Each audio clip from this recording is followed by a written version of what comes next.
Você é filho de Deus. Em inglês é You is son of God. Você é filho de Deus.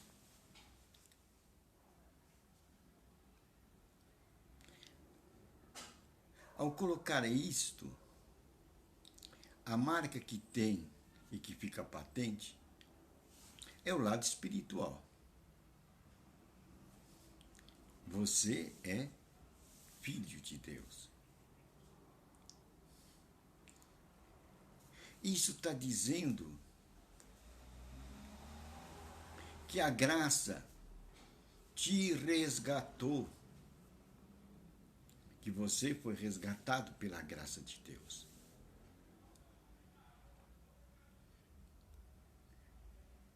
Por esta causa, você agora é filho de Deus, salvo pela graça. E o que significa isso? Significa que você pode desfrutar dos bens de Deus, da abundância da sua graça, pois você é filho de Deus.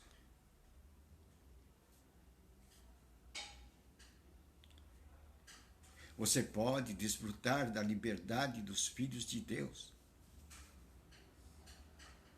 Também isso quer dizer que você não é cativo. Você não é cativo de nenhuma ideologia e de nenhum homem. Você não está preso a intermediários. Que vêm a ser os intermediários? Aqueles que se colocam entre você e Deus. Aqueles que se colocam no lugar de Deus e falam como Deus.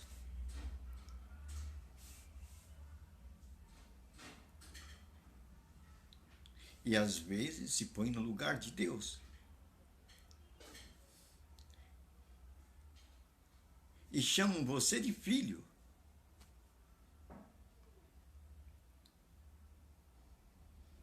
Filhos do seu rebanho.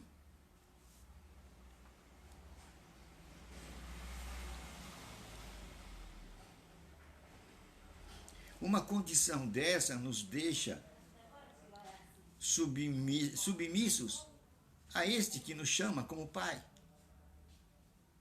Ficamos amarrados a Ele. E ficamos amarrados nas suas doutrinas, nos seus dogmas. E passamos 20, 70 anos amarrados aos seus dogmas, às suas doutrinas. Ele sendo o grande Pai.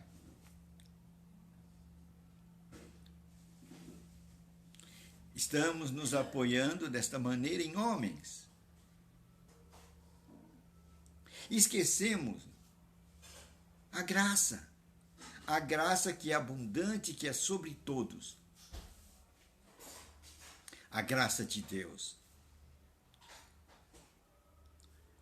que é o plano de salvação.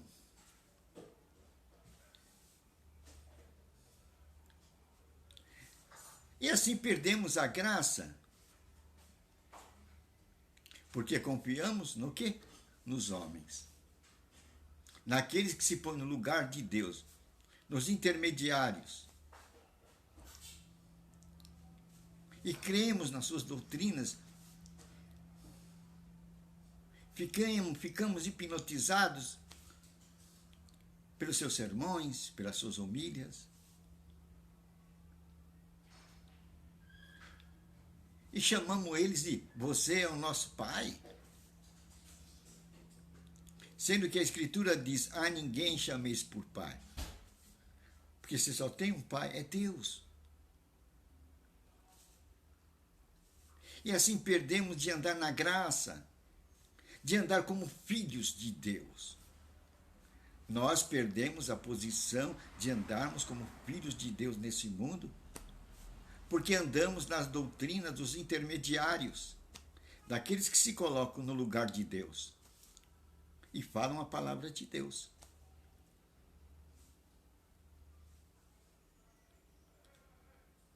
Nós temos que despertar para o tema da graça de Deus. E nos posicionarmos na posição que Deus nos colocou de filhos, mas filhos de Deus, não filhos de homens, ou filhos de ideologias, de doutrinas, de dogmas.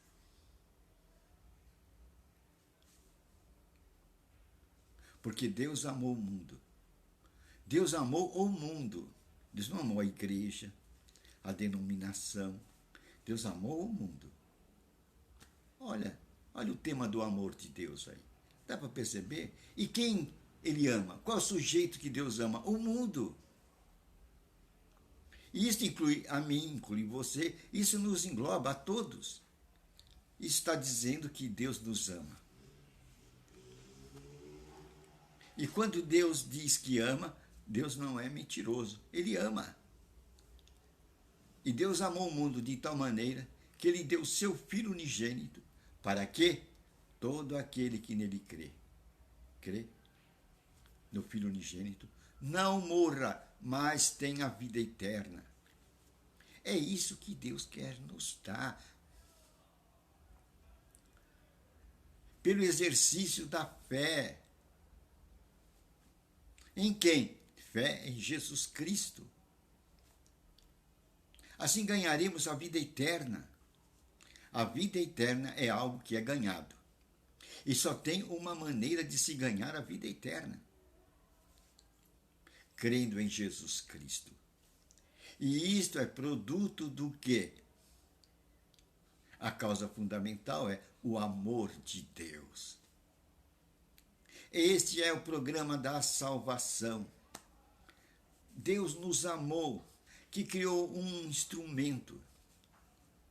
E através dessa instrumentalidade, que vai chamar Jesus Cristo, crendo nele, crendo em Jesus Cristo, nós ganharemos a vida eterna. Não é simples? Então, para ganharmos a vida eterna, nós temos que fazer uma coisa. Qual é a coisa? Crer em Jesus Cristo. Aí está o plano de salvação de Deus. É de graça.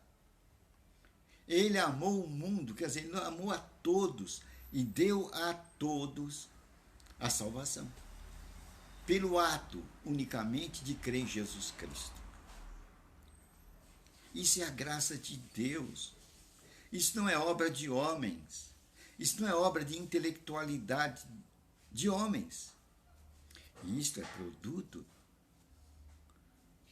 de uma atitude nossa na direção colocada por Deus. E a direção que Deus colocou para nós seguirmos chama-se Jesus Cristo. Somente quando nós cremos em Jesus Cristo, nós alcançamos a condição para termos a vida eterna e sermos também abençoados aqui nessa vida. Deus quer que nós sejamos abençoados aqui na vida. E Deus preparou muito mais através de Cristo. Pois Cristo disse: eu não vos deixarei órfãos, porque eu vou ter que partir. Eu rogarei ao Pai que ele envie o outro Consolador. Aí está o grande plano de Deus, o grande mistério de Deus, onde vai ficar desvendado que Deus quer viver dentro de nós através do Espírito Santo. Sem mediadores, sem intermediários, não há atravessadores neste caminho. É um relacionamento, você e Deus. É um relacionamento pessoal. Não é um relacionamento coletivo, igrejeiro, denominacionalista, tradicionalista. É você que tem que aceitar o plano de Deus.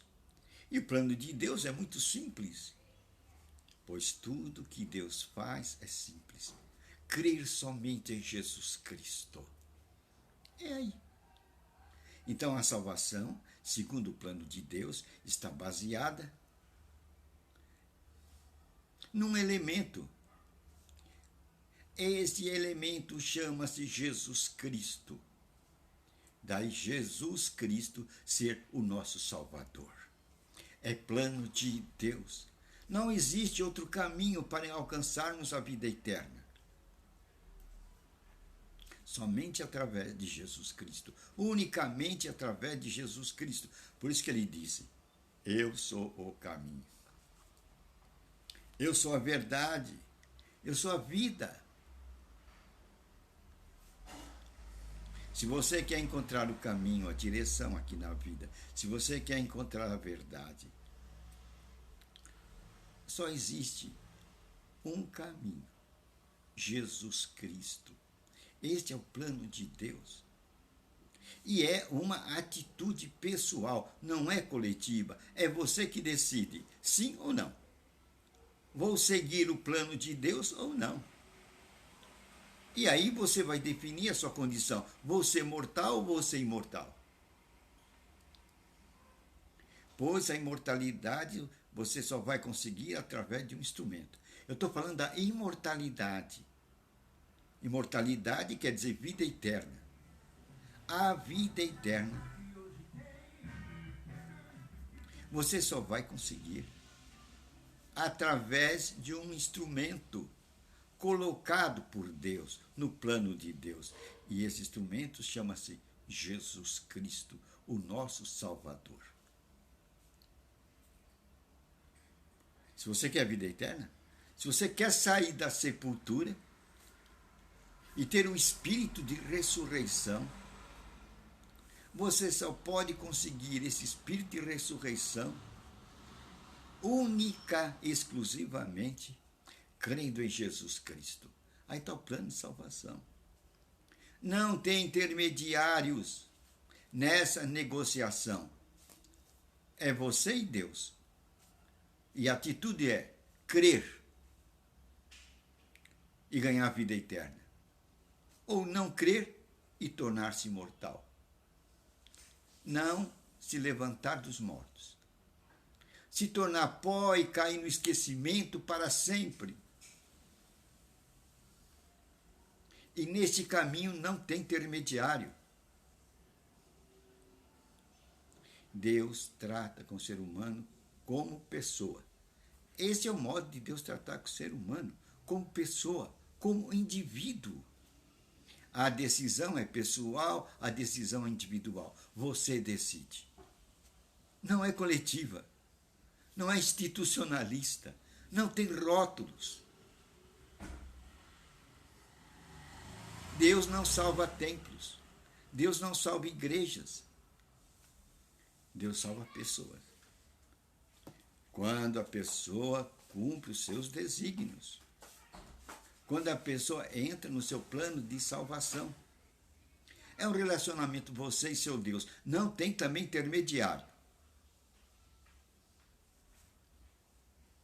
E isto te traz uma lucidez. Eu tenho que me relacionar com Deus. Eu não tenho que me relacionar primeiro com o intermediário, servir ao intermediário para agradar a Deus. Porque Deus amou o mundo. Eu vivo no mundo, então Deus me ama. E Deus quer dar a vida eterna para mim. E Deus quer que eu prospere aqui na vida. E Deus quer que eu tenha comunhão com Ele. E essa decisão é minha. É pessoal. É individual. Não é uma decisão coletiva, igrejeira, denominacionalista, tradicionalista. Deus não tem intermediários. Deus trata com a pessoa, com o indivíduo, com você. E a outra contrapartida, você decide, aceita ou não aceita. Por isso que Deus diz em Apocalipse que você seja frio ou quente. Ou você decide seguir Ele, quente, ou você é frio, abandona Ele e vai curtir o mundo.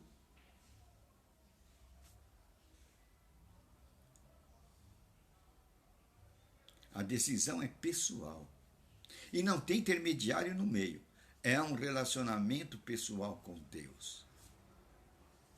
Você não tem que parecer santinho para o outro, bonzinho para o outro, não. É só uma questão de fé. O justo viverá pela fé, diz as Escrituras Sagradas. E o que é fé? Fé é você simplesmente acreditar na palavra de Deus e agir na palavra de Deus. Aí você destrava até o poder de Deus e você vai fazer o poder de Deus agir na sua vida. É onde ele vai trazer bênção para a sua vida. Quando você age dentro da palavra dele. E isso não tem intermediário. É você e o seu Deus que você crê. Aquele Deus que amou o mundo e que deu seu Filho, para que todo aquele que nele crê não morra, ganhe a vida eterna. Valeu, né? Isso é a graça de Deus. Esse é o plano de salvação que nós temos que ter claro em nossa mente. Não é por nossos esforços, não é por nossos méritos. Porque em Apocalipse, capítulo 5, no versículo 9, diz que Jesus Cristo nos comprou com seu sangue para Deus. Olha, Jesus nos comprou com seu sangue para Deus. E ali acrescenta mais. E nos colocou no reino de Deus. Veja que privilégio é o nosso. Quando a gente alcança essa mensagem, ou quando essa mensagem nos alcança, nós somos colocados no reino de Deus, comprados por Cristo.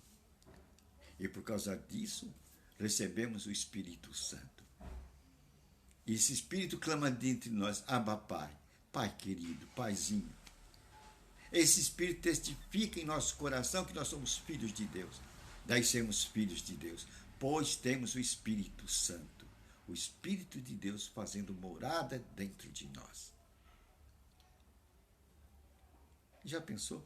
Você tendo o Espírito de Deus fazendo morada dentro de você? Por isso que você é chamado filho de Deus. Agora você é filho de Deus.